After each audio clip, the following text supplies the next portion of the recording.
गरीब किसान की कहानी। रामू एक गरीब किसान था। वो गांव के बाहर एक छोटी सी झोपड़ी में अपनी पत्नी सीता और 2 बच्चों के साथ रहता था। उसके पास जमीन बहुत कम थी, लेकिन मेहनत करने की ताकत और ईमानदारी भरपूर थी। हर सुबह सूरज निकलने से पहले वो खेत में पहुंच जाता और शाम तक पसीना बहाता। रामू के खेत में इस साल गेहूं की फसल बोई गई थी। बारिश समय पर नहीं हुई, इसलिए फसल ठीक से नहीं बढ़ रही थी। फिर भी रामू रोज भगवान से प्रार्थना करता और खेत की देखभाल करता। वो जानता था कि अगर फसल अच्छी नहीं हुई तो उसके परिवार को बहुत परेशानी होगी। एक दिन गांव में साहूकार आया। उसने रामू को कर्ज देने की पेशकश की, लेकिन बहुत ज्यादा ब्याज पर। रामू ने मजबूरी में कर्ज ले लिया, क्योंकि बच्चों की पढ़ाई और घर के खर्चे रुक नहीं सकते थे। अब उसकी चिंता और बढ़ गई। कुछ दिन बाद अचानक तेज बारिश हुई। बारिश इतनी ज्यादा थी कि कई किसानों की फसल बर्बाद हो गई। रामू का खेत भी पानी में डूब गया। वो टूट सा गया और खेत के किनारे बैठकर रोने लगा। उसे लगा कि अब सब खत्म हो गया। उसी समय गांव के बुजुर्ग किसान हरिहर काका वहां आए। उन्होंने रामू को समझाया, बेटा हिम्मत मत हारो। मेहनत करने वाले को भगवान कभी खाली हाथ नहीं लौटाता। उन्होंने रामू को नई तकनीक से सब्जी उगाने का सुझाव दिया, जिससे कम समय में फसल तैयार हो जाती है। रामू ने उनकी बात मानी। उसने बची हुई जमीन पर सब्जियां उगाईं और दिन रात मेहनत की। कुछ ही महीनों में सब्जियां तैयार हो गईं। वो उन्हें पास के शहर के बाजार में बेचने लगा। धीरे धीरे उसकी आमदनी बढ़ने लगी। कुछ समय बाद रामू ने साहूकार का कर्ज भी चुका दिया। उसके बच्चों की पढ़ाई फिर से अच्छे से चलने लगी। जादुई बिरयानी वाला। एक छोटे से शहर के भीड़-भाड़ वाले बाजार में हर रोज की तरह चहल पहल थी। सब्जियों की आवाजें, खिलौनों की दुकान, बच्चों की हंसी, सब कुछ सामान्य था। लेकिन उसी बाजार के कोने पर एक नई दुकान खुली थी। दुकान छोटी थी, पर उसके ऊपर लगा बोर्ड सबका ध्यान खींच रहा था, नसीर चाचा की जादुई बिरयानी। लोग हैरान थे। बिरयानी तो सबने खाई थी, लेकिन जादुई बिरयानी, ये क्या नई बात थी।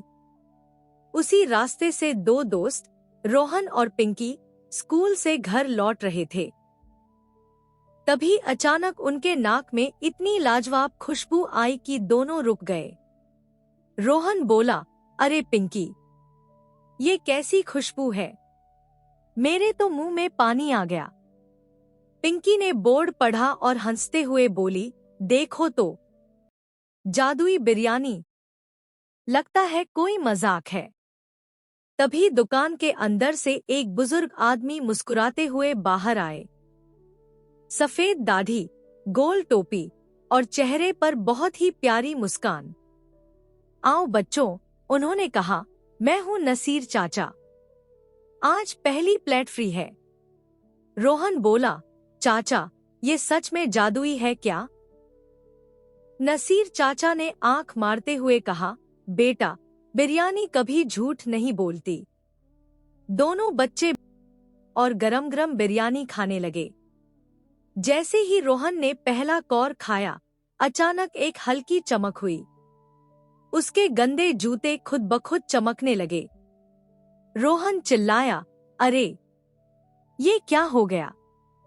उधर पिंकी ने जैसे ही बिरयानी खाई, उसका बिखरा हुआ बैग अपने आप सलीके से पैक हो गया। दोनों एक दूसरे को देखने लगे। ये सच में जादू है, उन्होंने कहा। तभी वहां मोहल्ले का शरारती लड़का मोंटी आ गया। वो हमेशा दूसरों का मजाक उड़ाता था। हाँ, तुम लोग बेवकूफ बन रहे हो। ये कोई जादू नहीं, बस ट्रिक है, मोंटी बोला। नसीर चाचा मुस्कुराए, बेटा, जादू सबके लिए अलग होता है। मोंटी बोला, अगर जादू है तो मैं पूरी हांडी खा जाऊंगा। नसीर चाचा ने समझाया, लालच अच्छी बात नहीं होती बेटा। लेकिन मोंटी नहीं माना। उसने जल्दी जल्दी बिरयानी खाना शुरू कर दिया।